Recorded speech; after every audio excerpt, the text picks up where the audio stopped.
saja nggih ibu-ibu. Nggih.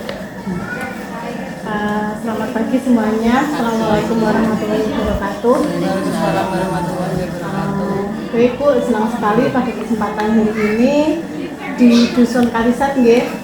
Saya selaku Bidan Desa Rejosari Setiawati berkesempatan hadir dan bisa melakukan pendidikan kesehatan dengan sasaran Ibu Kadir nggih, Ibu Kadir Dusun Kalisat tentang pendidikan kesehatan masa perimenopause. Sebelumnya ibu-ibu sudah pernah mendengar istilah perimenopause belum? Belum ya. Jadi untuk perimenopause ini adalah periode transisi yang dialami oleh wanita saat akan memasuki masa berakhirnya menstruasi atau masa menopause. Jadi ini beda nggih dengan menopause nggih. Itu beda. Kalau menopause itu kan terjadi di atas usia 50 tahun atau lebih dan itu sudah tidak menstruasi. Kalau perimenopause ini terjadi ketika 4 sampai 10 tahun sebelum terhentinya menstruasi. Umumnya dimulai pada usia 30 sampai 40 tahun. Nah, namun perimenopause ini juga dapat muncul lebih awal, misalnya karena penyakit tertentu. Mbak ini usianya berapa Mbak ini? 34, Mbak ya? 33, 50. Nah, ini sudah termasuk masa perimenopause ya, termasuk saya juga. Dan kemudian untuk gejala perimenopause ini sendiri ada beberapa yaitu yang pertama menstruasinya tidak teratur, bisa jadi lebih cepat atau bisa jadi lebih lambat. Kemudian siklusnya itu bisa lebih panjang atau bisa lebih pendek. Kemudian yang kedua terjadi hot flash. Hot flash ini adalah sensasi gerah atau kepanasan yang muncul secara mendadak. Biasanya itu terjadi di malam hari. Dan kemudian yang ketiga gangguan tidur atau insomnia. Kemudian yang keempat adalah perubahan mood, biasanya sering nesu-nesu, terus mudah tersinggung seperti itu. Betul, ya gejalanya seperti itu. Kemudian selanjutnya adalah gangguan kognitif. Gangguan kognitif ini biasanya mudah lupa. Aku main apa ya mau ya. Itu biasanya sering terjadi di usia di atas 30 tahun. Mungkin karena kita sudah menghadapi masa perimenopause itu tadi. Nah, kemudian sakit kepala dan juga nyeri saat berhubungan intim.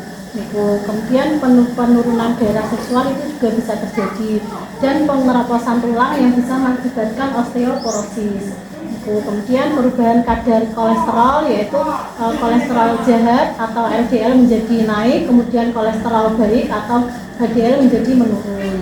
Kemudian sebenarnya penyebab munculnya gejala perimenopause ini apa aja sih? Kinten-kinten apa aja Bu? Belum tahu ya? Belum tahu ya. Jadi untuk perimenopause ini terjadi karena kadar hormon estrogen dan progesteron di dalam tubuh wanita itu mengalami penurunan seiring bertambahnya usia. Nah, jadi ini memang faktornya adalah faktor alami. Kemudian selain itu apabila nanti jenengan menghadapi masa perimenopause ini kemudian terjadi keluhan-keluhan yang sangat mengganggu seperti misalnya terjadi perdarahan vagina setelah berhubungan seksual, kemudian perdarahan yang banyak ketika menstruasi, terus niku muncul gumpalan kados lendir darah, gumpalan prokol-prokolan ngoten niku.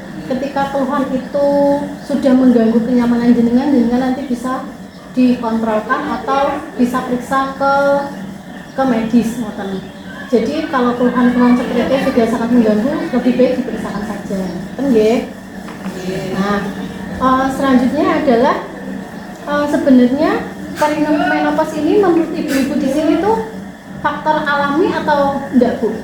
Kalau perimenopause, wanita yang menghadapi menopause itu sebenarnya alami enggak? Alami ya, yeah, betul. Jadi untuk perimenopause itu adalah prosesnya alami ya. Jadi sebenarnya itu tuh nggak perlu diobati gitu. Nah, perimenopause ini perlu diobati apabila itu tadi jenengan mengalami keluhan-keluhan yang sudah membuat jenengan tidak nyaman, itu baru diobati. Nah, pengobatannya apa saja? Itu pengobatannya bermacam-macam. Seperti misalnya obat pengganti hormon yang berisi hormon estrogen dan progesteron, kemudian obat estrogen melalui intra vagina, kemudian obat anti depresi. Nah, obat-obatan itu bisa diperoleh untuk siapa dan di mana. Tentunya yang mau mengeluarkan resep itu adalah harus dengan resep dokter. Diperoleh di mana? Yang mengeluarkan resep itu web dokter. Jadi kita mendapat obat-obatan itu bisa melalui puskesmas atau di rumah sakit.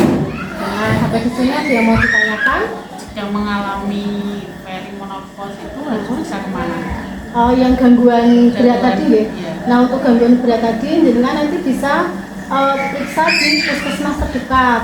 Atau nanti di situ kan ada pelayanan kesehatan ibu dan anak. Nah, nanti jenengan bisa berkonsultasi. Sebenarnya keluhan saya seperti ini itu apakah keluhan yang normal, yang wajar, nanti di situ akan diperiksa lebih dalam lagi, akan dikaji lebih luas lagi. Nah, nanti apabila jenengan perlu pengobatan akan diobati di puskesmas, tapi bila nanti perlu rujukan akan dirujuk ke rumah sakit sesuai dengan vaskes jenengan seperti itu.